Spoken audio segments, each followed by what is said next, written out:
Hello and welcome to Prestigious Actors, the podcast dedicated to the greatest people on earth, actors.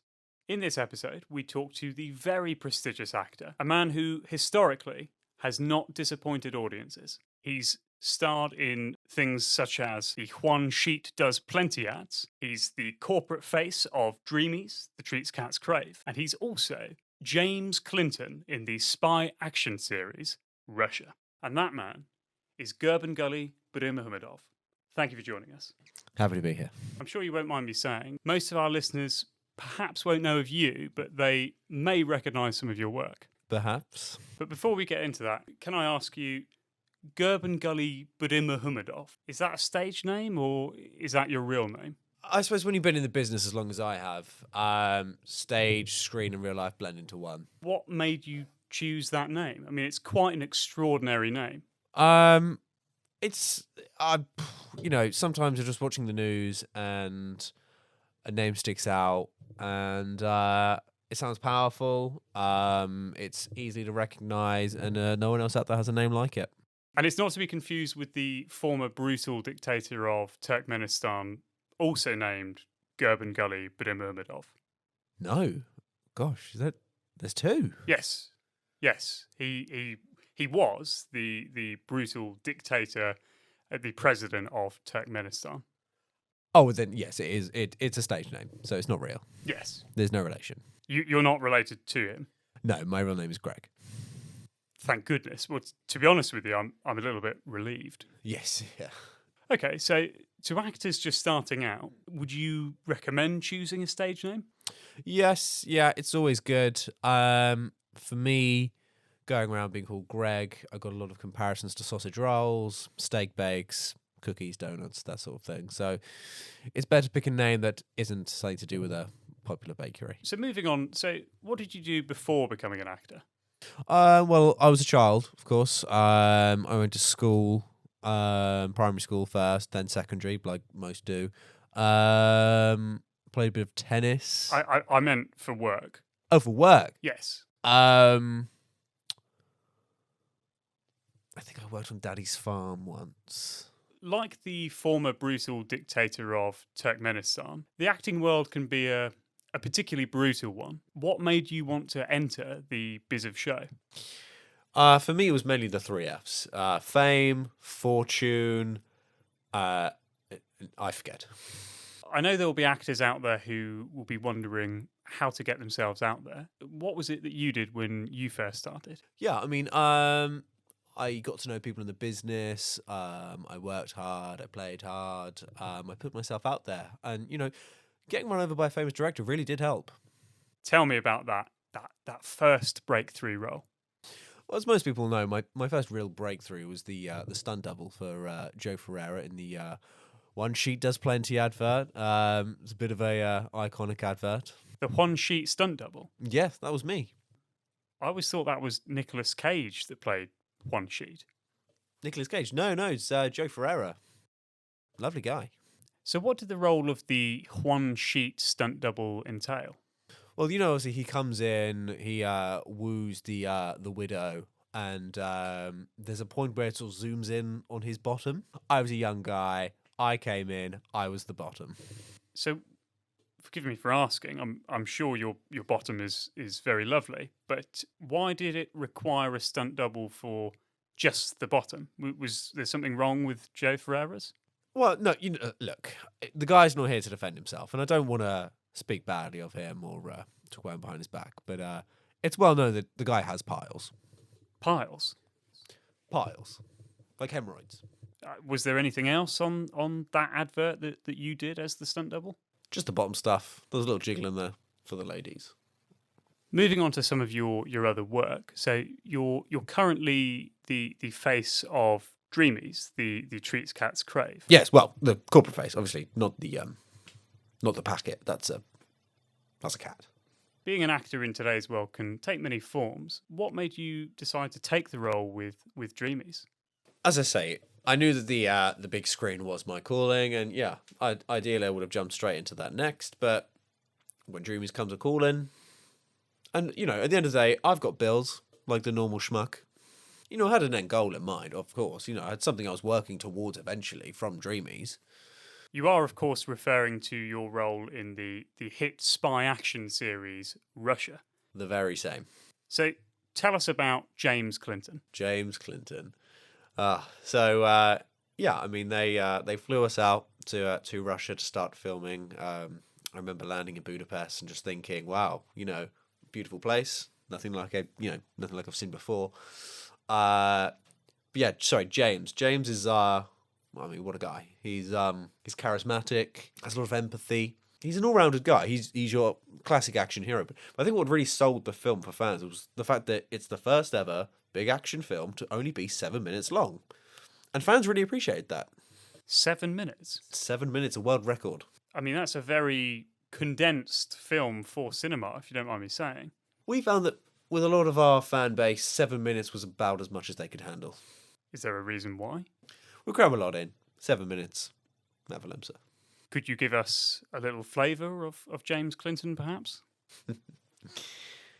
Pack your bags. We've got to go to Russia. That was very nice. It was very impressive. Thank you. I can just switch it on.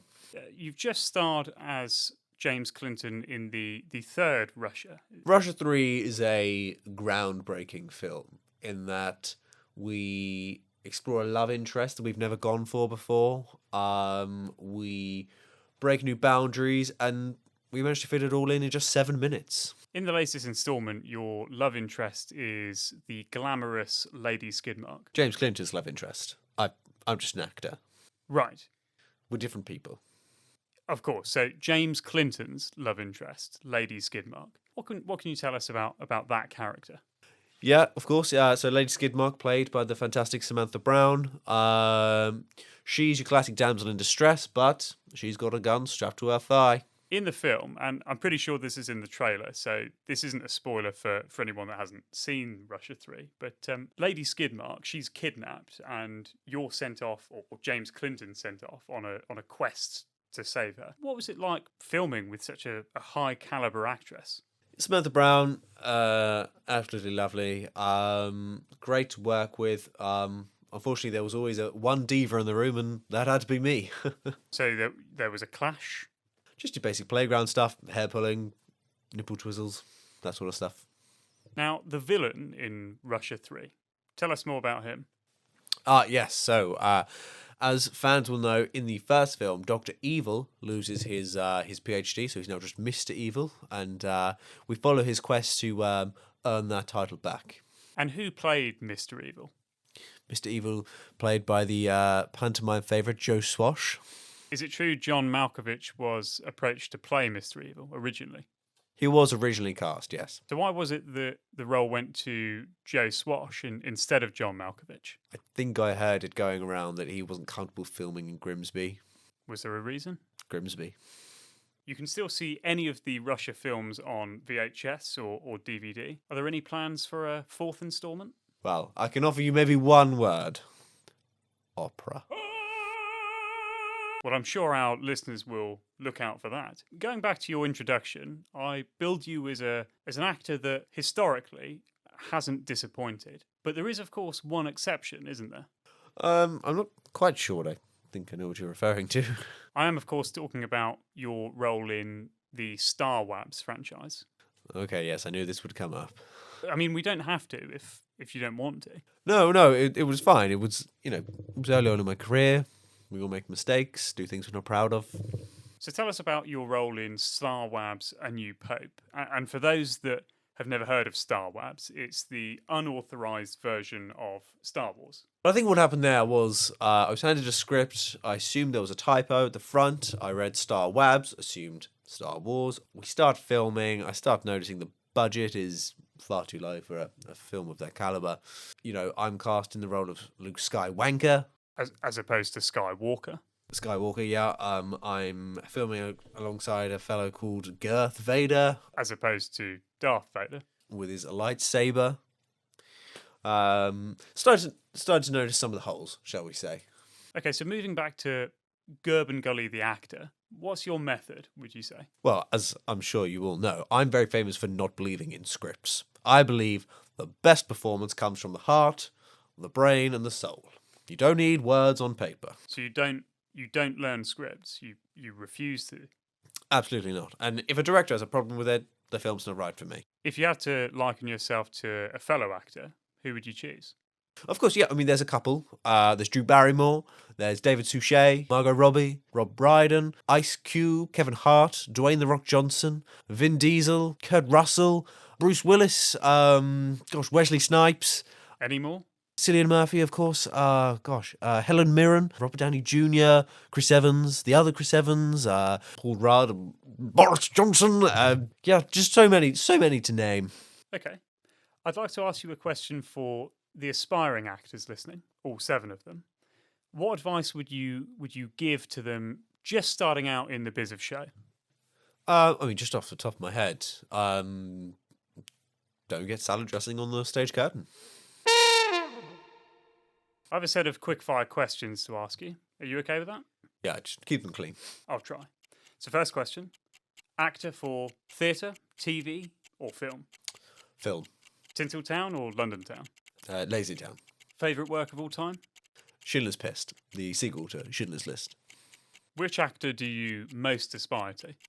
Gosh, Olivia Colman, Barney Rubble, Simon Pegg, Tinker Tailor Soldier Spy, and Mike Fenton Stevens.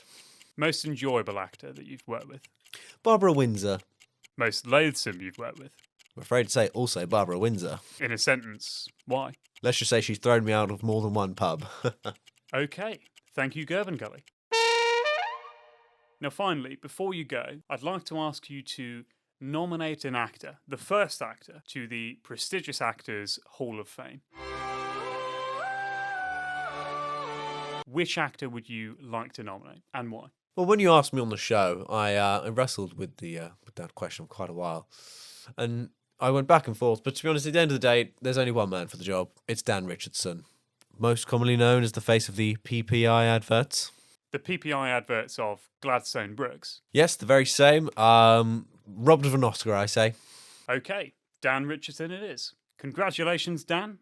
I hope you've been listening or watching.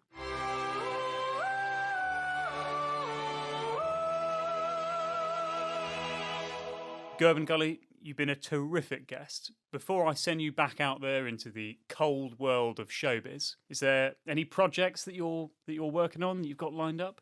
Yeah, I've got a few corporate events coming up for Dreamies. I've got to show my face. A few film roles I'm interested in, but I think the most exciting thing at the moment is the Uzbekistan Strictly Come Dancing that I'll be starring in. What's the Uzbekistan version called? Strictly Coming. I'm sure our listeners will look out for you in that. Gurbanguly, thank you for joining us. That was the prestigious actor Gurbanguly Berdimuhamedov talking to us there. That's it for this episode. We'll be back soon with another prestigious actor. But for now, thank you for listening.